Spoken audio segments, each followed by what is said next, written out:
Hello student, class 9 में आज पढ़ेंगे प्रथम विश्व युद्ध और सोवियत राज्य की स्थापना। प्रथम विश्व युद्ध और सोवियत राज्य की स्थापना। तो प्रथम विश्व युद्ध जो हुआ वो कब हुआ? 1914 से 1918 के बीच। ये मुख्य रूप से क्या हुआ? मुख्य रूप से हुआ यूरोप में। जो प्रथम विश्व युद्ध हुआ वो मुख्य रूप से तो यूरोप में हुआ, लेकिन इसके अलावा एशिया के देश और अफ्रीका के देश भी इसमें शामिल थे। मुख्य रूप से यूरोप महाद्वीप में हुआ, लेकिन इसमें एशिया महाद्वीप और अफ्रीका महाद्वीप के भी देश शामिल थे। अब जो विश्व युद्ध हुआ वो 1914 में स्टार्ट हुआ और मुख्य रूप से दो गुटों के बीच लड़ा गया। एक गुट में कौन था? एक गुट में था ब्रिटेन, रूस, इटली, फ्रांस, ये थे एक गुट में। दूसरे गुट में कौन था? जर्मनी, ऑस्ट्रिया हंगरी, बुल्गारिया, उस्मानिया। तो ये दो गुटों में लड़ा गया। अब विश्व युद्ध जो हुआ वो इस गुट से इस गुट में, क्योंकि उस समय जो बड़े साम्राज्य थे उसमें जो चार बड़े साम्राज्य थे, जर्मनी था, ऑस्ट्रिया हंगरी था, उस्मानिया था और रूस था। ये चार बड़े साम्राज्य थे। विश्व युद्ध स्टार्ट हुआ। शुरू में जर्मनी विश्व युद्ध में जीत रहा था। 1917 तक जर्मनी विश्व युद्ध में जीत रहा था, लेकिन अचानक जर्मनी ने क्या किया? जर्मनी ने एक गलती की कि उसने ब्रिटेन के समुद्री जहाजों को निशाना बनाया, यानी कि उसे डुबा दिया। उसमें बहुत सारे अमेरिकी नागरिक थे। उसमें अमेरिकी नागरिक और बहुत सारे अमेरिकी नागरिक उस जहाज के डूबने से मारे गए। ये बात अमेरिकी सरकार को पता चली तो उसने क्या किया? ब्रिटेन के साथ जर्मनी के विरुद्ध युद्ध में कूद पड़ा। यानी कि 1917 में अमेरिका भी विश्व युद्ध में शामिल हो गया। अमेरिका के शामिल होने से ये वाले ग्रुप के लोग थे जिसे मित्र राष्ट्र कहा जाता है, वो काफी शक्तिशाली हो गए। ये काफी शक्तिशाली हो गए। इसी दौरान रूस विश्व युद्ध से अलग हो गया। रूस की अपनी निजी कारण था, वहां पे गृह युद्ध चालू हो गया। तो 1917 में रूस अलग हो गया। अमेरिका के आने से क्या हुआ कि जो जर्मनी शुरू में विश्व युद्ध जीत रहा था वो बाद में 1917 के बाद विश्व युद्ध में हारने लगा और अंततः वो हार ही गया। और 11 नवंबर 1918 को ऑस्ट्रिया हंगरी और जर्मनी के कहने पे मित्र राष्ट्रों ने क्या किया? युद्ध की समाप्ति की घोषणा कर दी। और जो चार बड़े शक्तिशाली साम्राज्य थे, जर्मनी, ऑस्ट्रिया हंगरी, उस्मानिया और रूस, वो क्या हुए? वो ढह गए, छोटे छोटे टुकड़ों में बट गए, क्योंकि यूरोप जो था उसका अब से सीमा का निर्धारण किया गया और ये चारों जो बड़े साम्राज्य थे छोटे छोटे साम्राज्य में बट गए। निश्चित रूप से जो अमेरिका था वो एक शक्ति बनकर उभरा, एक शक्तिशाली देश बनकर उभरा था। बाद में क्योंकि विश्व युद्ध समाप्त हुआ, जर्मनी को विश्व युद्ध का दोषी पाया गया, ठहराया गया और उसके साथ वर्साय की अपमानजनक संधि की गई। तो ये था प्रथम विश्व युद्ध। अब प्रथम विश्व युद्ध हुआ और उसके कारण क्या थे? प्रथम विश्व युद्ध के कारण क्या थे? उसमें पहला कारण क्या था?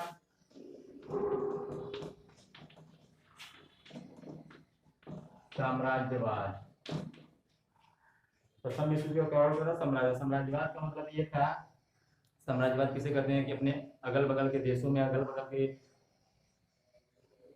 राज्य में या देश को जीतकर उसमें अपना साम्राज्य स्थापित करना, उसमें अपना राजनीतिक नियंत्रण स्थापित करना, यही साम्राज्यवाद करा। तो जो बड़े बड़े देश थे वो ऐसा ही करने लगे अपने 17वीं 18वीं 19वीं शताब्दी में। वे अपने अगल बगल के देशों को जीतकर उसको कब्जा किए, उस पर अपना राजनीतिक नियंत्रण स्थापित करने लगे।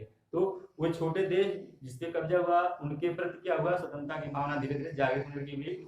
बड़े देश के प्रति उनका वैमनस्य चालू हो गया। इसी प्रकार से जो अन्य बड़े साम्राज्य थे वो भी उसी देश को जीतना चाहते थे। आपस में ये क्या हो गया?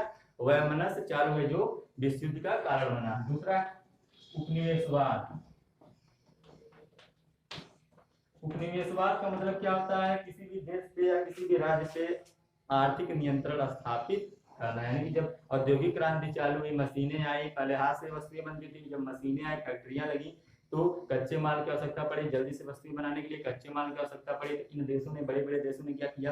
अपना किसी भी देश को जीतकर उस पर अपना उपनिवेश स्थापित करने लगा। उपनिवेश स्थापित करने का मुख्य कारण क्या था? कच्चे माल को प्राप्त करना है। तो वे उन देशों में अपने हिसाब से कच्चे माल यानी अपने हिसाब के पौधे, अपने हिसाब के फसलें उगवाने लगे, जैसे ब्रिटेन ने भारत के साथ किया। भारत ब्रिटेन का क्या था, उपनिवेश था, वो सबसे बड़ा उदाहरण है कि ब्रिटेन ने भारत को उपनिवेश बनाया। तो उन देशों ने क्या किया, उपनिवेश स्थापित किया, अपने हिसाब से वह फसलों को उगाया, कच्चे माल प्राप्त किए और उसे अपने देश में ले जाकर वस्तुओं का उत्पादन किया, जिससे उनकी जो आय थी वो काफी तेजी से बढ़ने लगी। उन्होंने मुख्य रूप से आय अर्जित करने के लिए, कच्चे माल को प्राप्त करने के लिए उपनिवेश को स्थापित किया। तो ये भी विश्व युद्ध का, जो बाद में विश्व युद्ध का कारण बना। तीसरा, गुटबंदी। अब अपने आप को शक्तिशाली बनाने के लिए विभिन्न देशों ने, जो यूरोप के अधिकांश देश थे, अपने आप को शक्तिशाली बनाने के लिए गुटबंदी जारी कर, यानी कि गुट बनाने लगे। जैसे कि जर्मनी ने कभी ऑस्ट्रिया के साथ गुटबाजी की, कभी फ्रांस ने इंग्लैंड के साथ, यानी कि आपस में गुटबाजी करके, संधि करके वे अपने आप को शक्तिशाली बनाने लगे कि दो गुट बन जाएगा तो अगर कोई देश हम पे आक्रमण करता है तो दोनों गुट के लोग, हम दोनों देश क्या करेंगे, उस देश पे आक्रमण करेंगे। तो अगर हम दो देश हैं तो मिलकर उसे आसानी से हरा देंगे। इस तरह से गुटबंदी चालू हो गई थी। ये चालू कब हुई थी, 18वीं और 19वीं शताब्दी में, जो बाद में चलकर क्या हुआ, विश्व युद्ध होना, इसके गुटबंदी के कारण विश्व युद्ध होना एकदम असंभावी हो गया। चौथा कारण क्या था, अस्त्र शस्त्रों की होड़।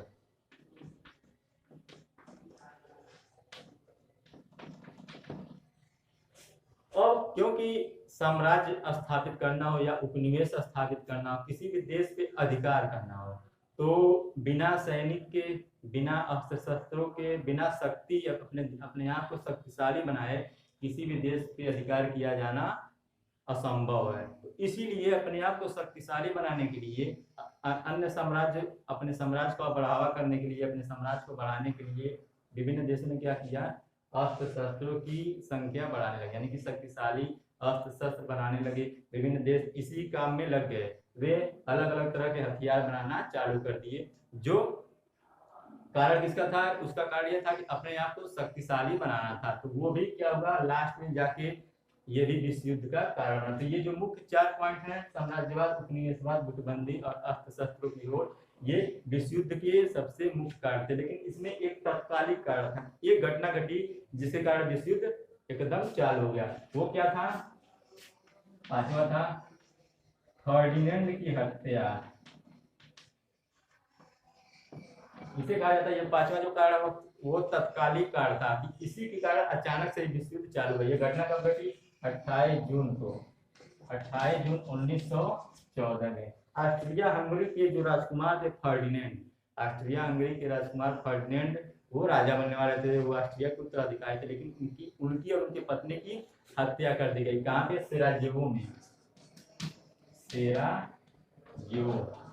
इनकी और इनकी पत्नी फर्डिनेंड की पत्नी की हत्या कर दी गई, जिसके बाद अचानक से 28 जून को ही विश्व युद्ध चालू हुआ। क्योंकि इसके बाद ऑस्ट्रिया हंगरी ने क्या किया, ऑस्ट्रिया हंगरी ने सर्बिया पर आक्रमण कर दिया।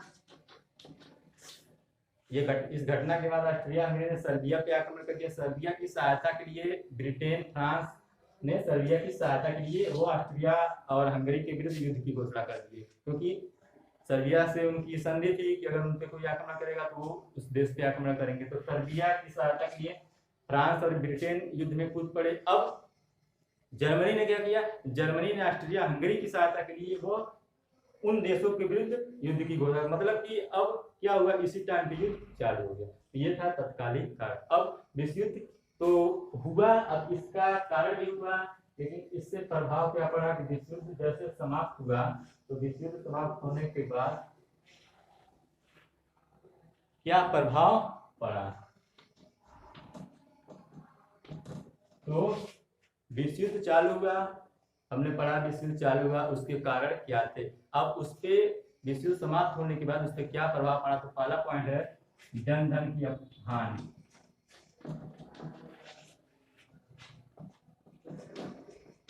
जन धन की अपार हानि, इसमें का पहला प्रभाव पड़ा जन धन की अपार हानि।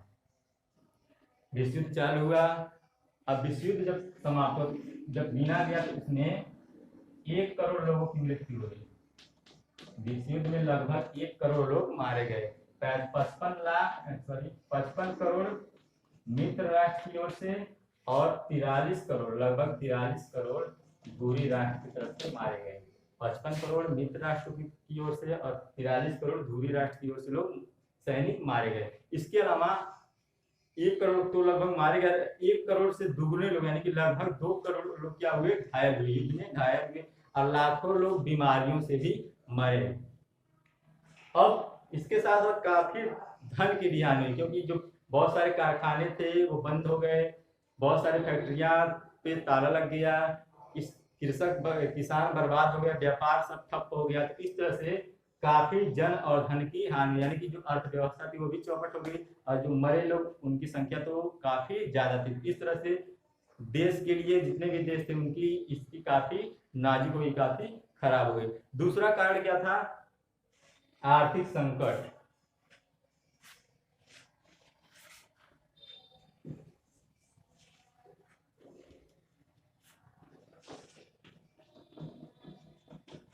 आर्थिक संकट, विश्व युद्ध समाप्त होते तो क्या हुआ कि वस्तुओं के मूल्य बढ़ गए, क्योंकि जब फैक्ट्रियां बंद हो गई, उद्योग बंद हो गए, तो वस्तुओं की पूर्ति, जो मांग थी वो मांग तो उतनी ही थी, लेकिन पूर्ति कम हो गई, क्योंकि वस्तुओं का उत्पादन अब हो नहीं रहा था। उसके कारण वस्तुओं की महंगाई बढ़ गई, वस्तुओं के सामानों के मूल्य बढ़ गए। बहुत सारे देश क्योंकि आर्थिक स्थिति से काफी कमजोर हो गए थे, तो वो ऋण लेने लगे।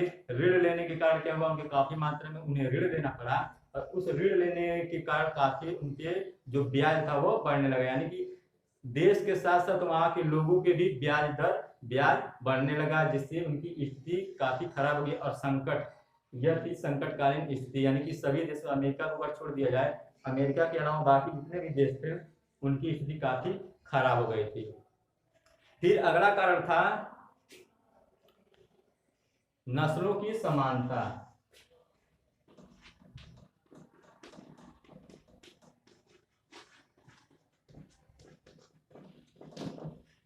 देखिए, विश्व युद्ध से पहले जो गोरे लोग थे, दो प्रकार का भेदभाव होता था, गोरे और कालों का। विश्व युद्ध से पहले गोरे और काले का भेदभाव, जिसे क्या कहते हैं, नस्लवाद कहा जाता है, यानी कि गोरे लोग कालों से नफरत करते थे। जो एशिया अफ्रीका के काले लोग होते थे उनसे वे लोग क्या करते थे, नफरत करते थे। तो विश्व युद्ध जब समाप्त हुआ तो उस विश्व युद्ध में गोरों के साथ कालों ने भी काफी बहादुरी से लड़ा। उनकी बहादुरी को देखकर, बाद में उनकी बहादुरी को देखकर गोरों और कालों का जो भेद था वो धीरे धीरे कम होने लगा, क्योंकि गोरों को ये पता चला कि ये सिर्फ काले हैं, लेकिन विपत्ति आने पे उन्होंने भी क्या किया, हमारे ही तरह बराबर बराबर देश के लिए योगदान दिया। इसलिए धीरे धीरे क्या हुआ, गोरे काले का भेद धीरे धीरे क्या हुआ, समाज से समाप्त होने लगा। चौथा, स्त्रियों की दशा।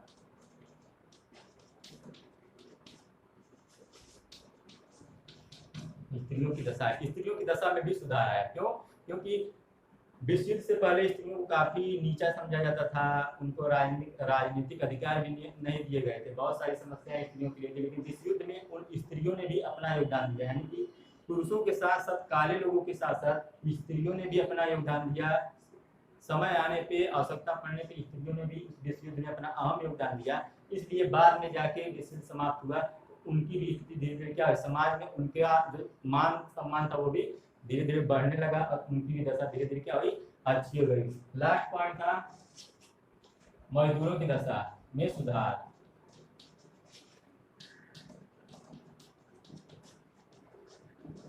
मजदूरों की दशा में भी सुधार। विश्व युद्ध से पहले उनकी भी, मजदूरों की भी स्थिति बहुत ही खराब थी, क्योंकि एक तो निरंकुश शासन, और उसके अलावा उन मजदूरों के साथ अच्छा व्यवहार नहीं होता था। पिछले अध्याय में पढ़े होंगे कि 8 घंटे की जगह उनसे 12 घंटे 15 घंटे काम लिया जाता था, और इसके साथ साथ उनको मजदूरी बहुत ही कम मिलती थी। लेकिन विश्व युद्ध समाप्त हुआ, औद्योगिक धंधे नष्ट हुए, पुनः अब से देश का निर्माण हुआ, हर देश का अब से औद्योगिक ढांचा बनाया गया, अब से उन देशों का विकास हुआ। उन विकास में इन मजदूरों ने भी अपना योगदान दिया, जिससे इनकी स्थिति भी क्या हुई, धीरे धीरे इनकी भी स्थिति सुधर गई। तो ये था विश्व युद्ध का प्रभाव। अब इसमें हमें पढ़ना है और सोवियत राज्य की स्थापना। अगला जो पॉइंट है, सोवियत राज्य की स्थापना।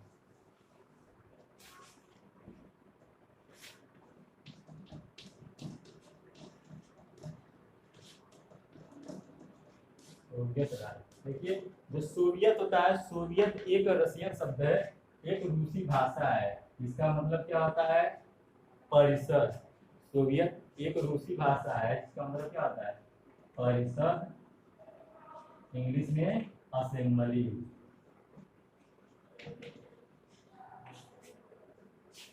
अब जो सोवियत राज्य की स्थापना की बात है, तो सोवियत राज्य की जो स्थापना की प्रक्रिया थी वह रूसी क्रांति कब हुई थी, 1917 ईस्वी में।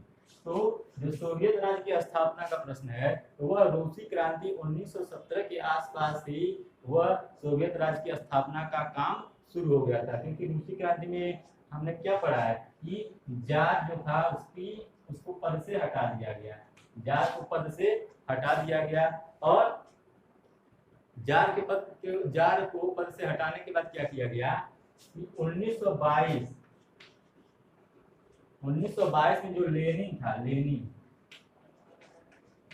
वो बोल्शेविकों का नेता था। उसमें जो दल था, एक दल बोल्शेविक, लेनिन बोल्शेविकों का नेता था। तो लेनिन के नेतृत्व में बोल्शेविकों ने क्या किया, गृह युद्ध में भाग लिया, और जार को उसके पद से तो हटाया गया, लेकिन 1922 बाद में जार को उसके पद से हटाया गया, और फिर 1917 के बाद ही बीच में 18-19 के आसपास क्या हुआ, गृह युद्ध छिड़ गया। लेकिन लेनिन ने क्या किया, गृह युद्धों को दबाया, शांत किया, और 1922 ईस्वी में बोल्शेविक के नेतृत्व में उसने क्या किया, साम्यवादी शासन, साम्यवादी शासन, जिसे कम्युनिस्ट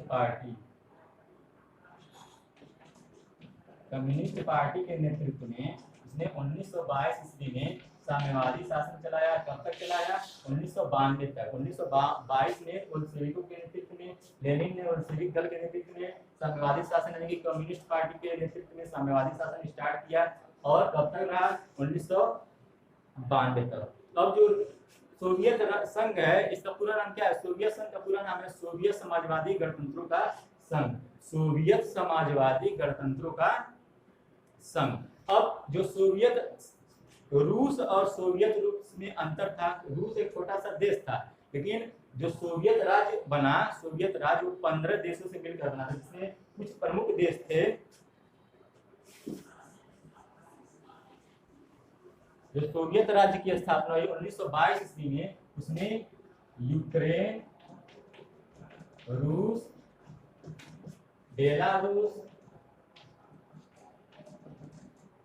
और इसके ये 3 मुख्य देश थे। इसके अलावा 12 और देश थे। तो कुल 15 देशों से मिलकर सोवियत राज्य की स्थापना हुई थी, और यह सिर्फ यूरोप में ही नहीं बल्कि यूरेशिया में फैला हुआ था। जो संयुक्त राष्ट्र संघ था, संयुक्त सोवियत राज्य था, सोवियत संघ था या सोवियत राज्य था, वो एशिया, यूरेशिया में फैला हुआ, यानी कि यूरोप और एशिया। इसलिए इसमें कुछ देश यूरोप के थे और कुछ देश एशिया के थे।